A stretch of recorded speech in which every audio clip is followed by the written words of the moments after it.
É isso aí, Sagrado Podcast. Coloquei a vinheta até errada, tá vendo?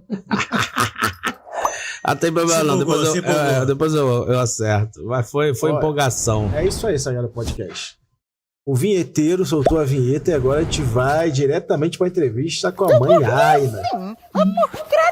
Que isso, cara. Audácia. Mãe Aina, seja muito bem-vinda ao Sagrado Podcast. Obrigada mais Eu uma tenho vez. certeza que essa entrevista já está sendo sucesso, será um sucesso ainda muito feliz. maior. Pô, E o axé. Brasil, fora a sua família, quer conhecer um pouquinho de quem é a senhora. Tá certo. Fala um pouquinho aí de como foi a Ainazinha, pequenininha, onde nasceu, morou num barracão, mora num barracão.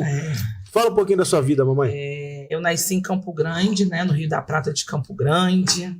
Fui nascida e criada dentro, praticamente numa casa de candomblé, né? Minha avó é um quintal, então é um quintal grande. Meu avô foi, eu acho que o terceiro ou quarto comprador daquele local, porque quem deu o terreno, na verdade, foi o Exu Veludo da minha avó, que minha mãe estava com alguns problemas de saúde, ela morava em Bom Sucesso, vieram conseguir esse terreno, e de tanto a minha avó trabalhar, conseguiu pagar os 3 terrenos, e os terrenos se tornaram o barracão da minha avó, a casa onde minha mãe morava e a casa da minha avó. Então ali eu fui nascida e criada dentro da Umbanda, que minha avó tocava Umbanda, e ela era também de Angola, ela era mãe de santo de Angola. Então fui acostumada a viver aquilo ali, naquele mundo, né? Eu era chamada de macumbeira mirim na rua. Só que as pessoas me zoavam antigamente. Eu era uma criança bem tranquila, não dava trabalho. Mas quando chegava a época do verão, queriam ser minhas amigas, porque a única que tinha piscina em casa de azulejo era eu. Então eu deixava de ser a macumbeira para ser a pessoa feliz, entendeu? Era a dona da piscina. Exatamente. E quando chegava São Corme e Damião, porque minha avó dava era doce do quarteirão ficar cheio. Dava aqueles convitezinhos, né? Então todo mundo queria ser meu amigo, né? Nessa época, todo mundo queria. Então foi crescendo. Eu cresci, mas eu era católica. Eu não frequentava. Eu só ia lá para Tia Maria rezar. Minha avó recebia um espírito de luz que não era preto velho, não era Exu, era um espírito de luz chamado Tia Maria. Eu ia lá para pedir a benção e era a única coisa que eu fazia. Que de resto eu tinha pavor, eu tinha medo, eu tinha desespero de eu chorar. Eu queria ir para casa do meu pai, que meu pai era separado da minha mãe, e que eu não queria frequentar, escutar bicho, imolação, essas coisas, eu não queria. Eu tinha pavor, desespero. Então, eu não dei trabalho à minha família. Eu participei 10 anos da Igreja Católica, mas eu fui ficando mocinha. Eu fui começando a ver alguns vultos em casa, ver espírito. Comecei a pesquisar. Aí você começa a estudar história.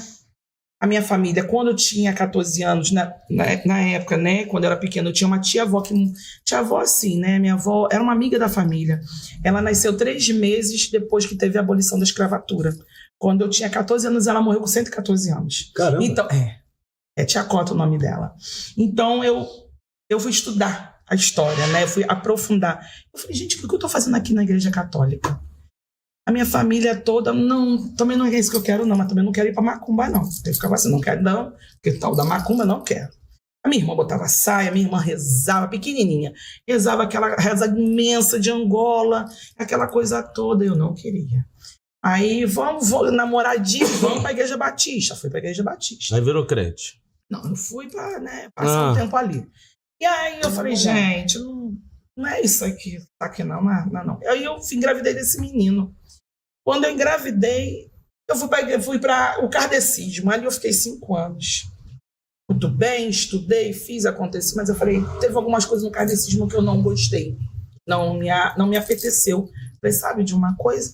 Eu vou viver, não sei religião nenhuma, vou ver. E minha avó sempre falava para as pessoas, quem viver, verá. Eu não vou estar viva.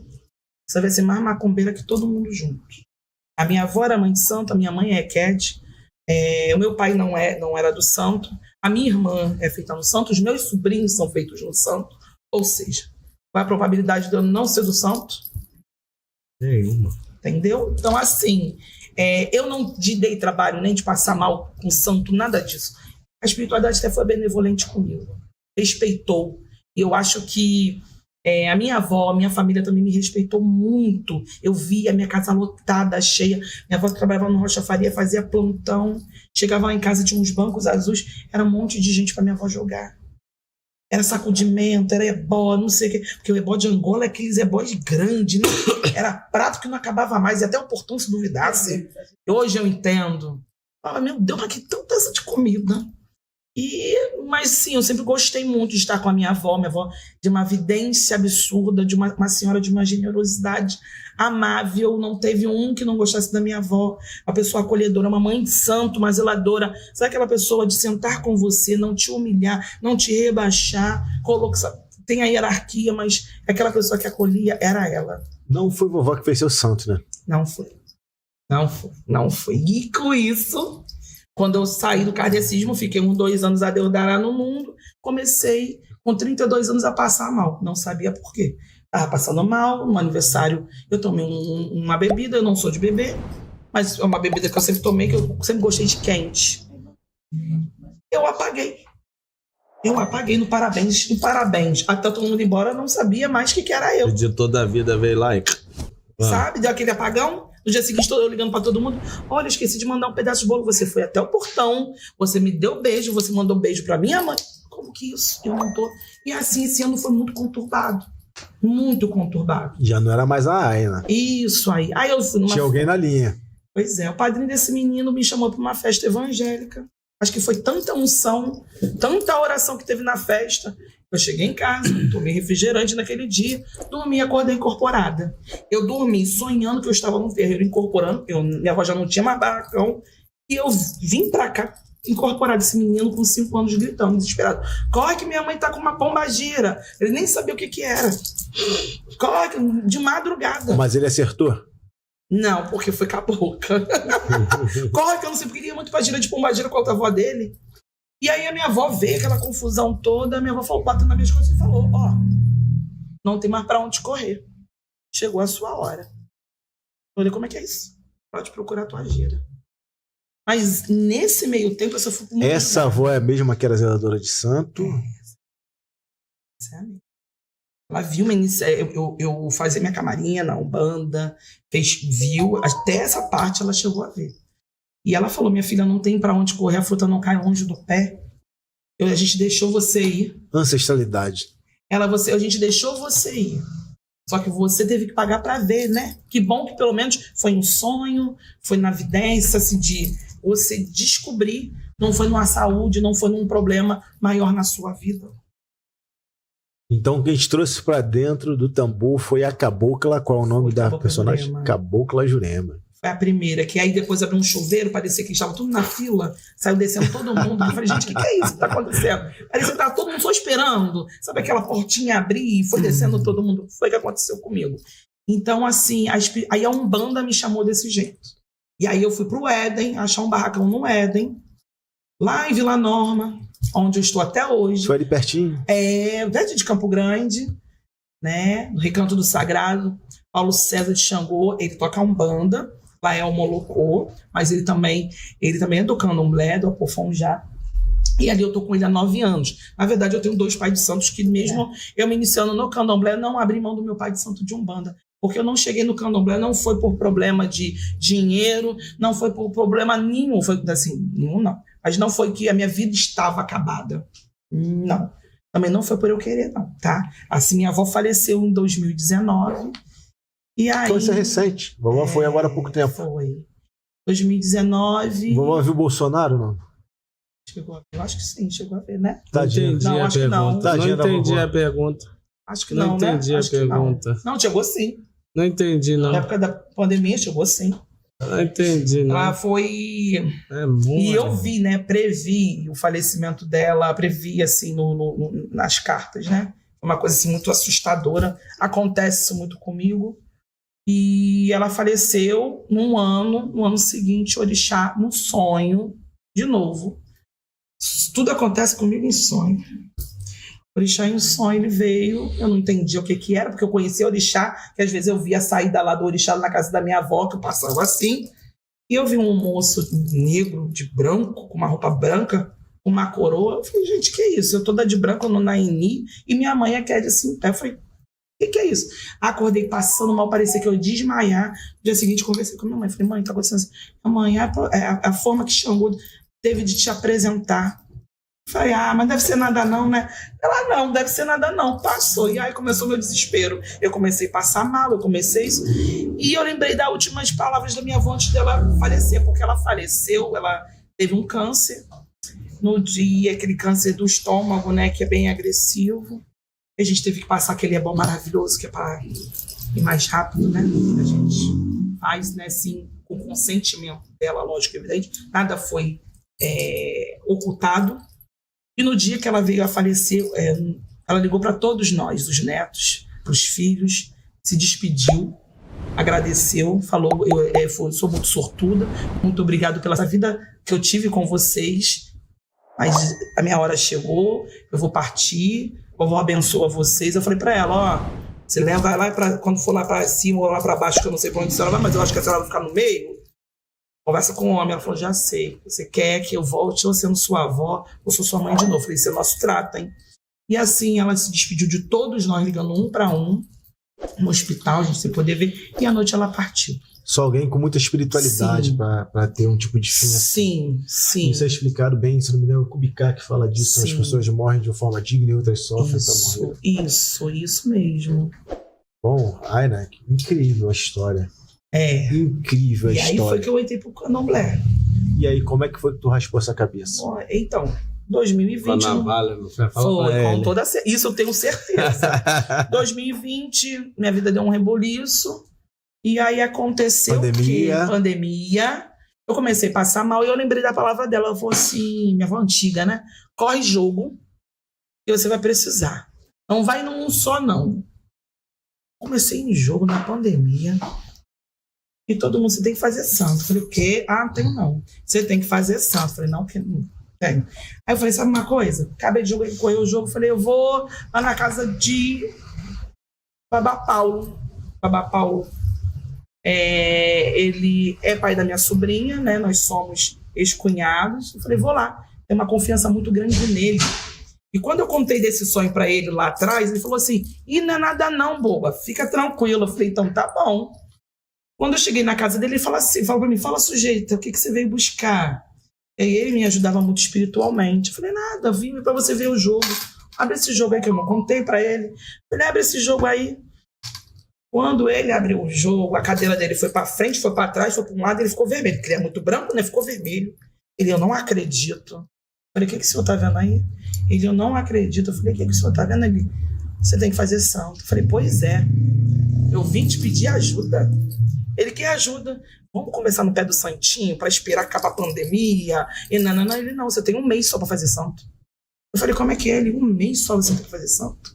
E quem conhece seu Paulo Jager do Ogum, da Oluamin, da Mariópolis, sabe que ele é um cara que não tem esse negócio de que você vai ter que fazer santo porque botar medo, não. Mas se ele falar para você, você tem, você faz. Porque a probabilidade de dar muito...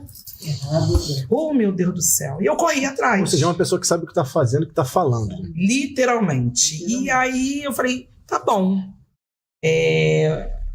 Eu vou fazer. Ele me cedeu a casa dele, porque esse meu pai de santo, de Umbanda, Paulo César. Tudo é Paulo César, né? Um é de Xangô e outro do Ogum. Assim, eu não preciso mudar o nome dos pais pai de santo. Paulo? Os dois meus. Paulo do Ogum foi assim. Isso. E aí, literalmente, ele falou, te dou um mês. Isso foi final de julho. Eu falei, se o orixá quer mesmo, ele vai ter que botar cliente na minha porta.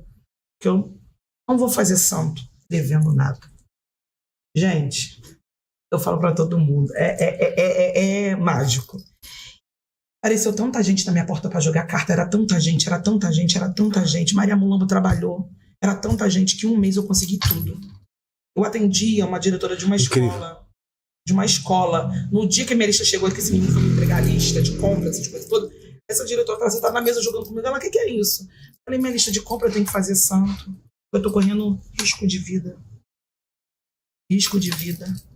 Eu preciso fazer para amanhã. Eu vou ter que entrar sozinha. Eu não gosto do candomblé. Eu chorava dia e noite. Ela, como você vai fazer isso? Eu falei, não sei. Eu sei que eu tenho que ir, porque eu tenho um filho pequeno, só tinha 11 anos. Eu falei, eu tenho que ir. Eu pensava no meu filho. Eu conheço meu pai valorista. Eu falei, eu tenho que ir. Em uma semana, 2 semanas, cliente, eu trabalhei, Dona Mulambo trabalhou, conclusão. Tava tudo lá. Chegou, essa senhora levou para a escola, as professoras todas tiraram tudo. Ela veio com minha lista pronta do supermercado. E assim eu fiz meu santo. Eu saí devendo acho que R$120, uma parcela no cartão de crédito. Mas, contrapartida, o IA determinou que este menino entrasse, o pai dele é evangélico. Como é o tio, ele estava em época de pandemia, estudando remotamente, minha mãe é para lá, que também todos nós estamos da mesma família. Falei, filho, fica com a sua prima lá em cima, enquanto eu vou fazer meu santo, e tá tudo certo. E tá babá. Bota ele, não. Vou botar, não. Bota ele. Eu falei, não vou botar. Não tem nem dinheiro para bicho, nem nada. Bota ele. Eu falei, não. Aí eu sempre perguntei a ele. Eu sou muito mãe com ele, sabe? Eu fui mãe solo. Então me dediquei muito a ele. Por isso que eu tava rindo sobre o que vocês conversaram. Eu fui muito mãezona. E faz, é demais, né? Sim. Sempre combina também muito com o convidado. Eu engravidei dele, eu tive 2 opções. O pai dele me deu 2 opções. Ou ficava com ele, ou tirava ele. Eu falei, não, eu fico com ele e não fico com você e vou seguir meu rumo. E eu fui mãe de verdade. Eu parei a minha vida para tomar conta do meu filho. Eu sou mãe leoa. E aí ele vai, faz, não faz aquela coisa toda. Falei, vamos fazer o seguinte, vamos perguntar ao Cauã. Cauã quer? Cauã nem entendia. Aí eu quero. Falei, aí ele, mas primeiro vamos no jogo para ver com o Santinho. Eu falei, vamos, pelo amor de Deus. Tomar que exceção, tu diga que não. Daí o Cauã feito. Não foi nem pai Jagum que quis, não. Foi mãe Oiá que mandou ele entrar. E aí, com aquele desespero todo, Maria Mulambo fez um trabalho, uma pessoa ficou muito grata, deu um complemento do dinheiro dos bichos, e assim foi feita a obrigação. Lindo, meu filho. Eu, com os 3 meses de preceito, estava conversando com ele. Quando faltava 15 dias para me tirar os 3 meses, eu peguei Covid. Eu tinha que ir. Passei muito mal, parei no hospital. Época terrível. 1h da manhã, eu nunca me esqueço mais disso. O Babalorixá estava em Vitória. Ele nunca foi desligar 1h da manhã pra gente. Toca o telefone dele, onde que? Aina tá. Aina tá indo pro hospital. Ele liga pro meu celular, você tá onde? Eu tô entrando no hospital, ele volta pra casa. Volta pra casa, volta pra casa, volta pra casa. Você vai sobreviver, não entra nesse hospital. Volta e tu aqui. O Orixá mostrou. Mostrou que é presente na minha vida. E aí eu tive que me render, porque quando eu ainda tive a petulância de falar pra ele assim: olha, eu vou fazer santo, tá na sua casa, você tá me convidando, você sabe como é que eu sou, não sabe? Você me conhece, você sabe que eu sou esquentada. Tinha sido cunhada, já sabe a peça, sabe a figura. Nós somos amigos de verdade, confidentes, amigos de verdade. Ele tá convidado a vir nesse podcast tem um tempo. A gente vai entrar em contato com ele, vamos marcar isso direitinho. E nós somos amigos de verdade. Eu falei pra ele: tá bom, eu vou fazer parte da tua casa. Quais são as obrigações que eu tenho que vir? Porque eu não vou viver. Ele, Ogum e Xangô, porque Oiá, né? Tá bom, eu vou participar mandar o dinheiro, tá? Mas não conta comigo não, que eu não vou viver candomblé. Eu gosto de Umbanda, fui sincera. Eu não menti pra ele, eu gosto de Umbanda. Esse menino aqui é apaixonado por candomblé. Eu tenho que ir em todas as funções por causa dele, porque ele é menor de idade, eu não deixo meu filho sozinho dentro de roça, ele tá comigo, ele não vai sozinho. Aí o que acontece? Em todas as funções eu tô. E aí, Aina, mais mulher ou mais mãe? Não, eu sou meio a meio. Não sou nem... Quando eu tive o Cauã, eu aprendi uma coisa. Eu sou mãe, mas eu sou mulher. Se eu saio para comprar algo para o meu filho, é para o meu filho. Se eu saio para comprar para mim, é para mim. Bacana. Sempre tive isso comigo. Eu tenho meu casamento e eu tenho meu filho. Tudo tem sua hora e seu momento. Mas isso daí, de você estar indo à função, demonstra que suas prioridades sempre são voltadas à família. Isso é muito importante. Sim. De toda forma, vamos lá. Vamos à próxima pergunta. Paulo aceitou de boa, graças ao Lofelo do Mar, e sabemos que tu tem uma casa de Umbanda aberta. Tenho. Fala um pouquinho da fundação dessa casa, como isso funciona e como as pessoas podem chegar até você para ouvir o tambor. Tem 1 ano e meio que minha casa está aberta, é uma casa pequena, porque eu tive resistência demais de abrir. Eu tenho pavor de mexer, assim, às vezes, com a vida da pessoa.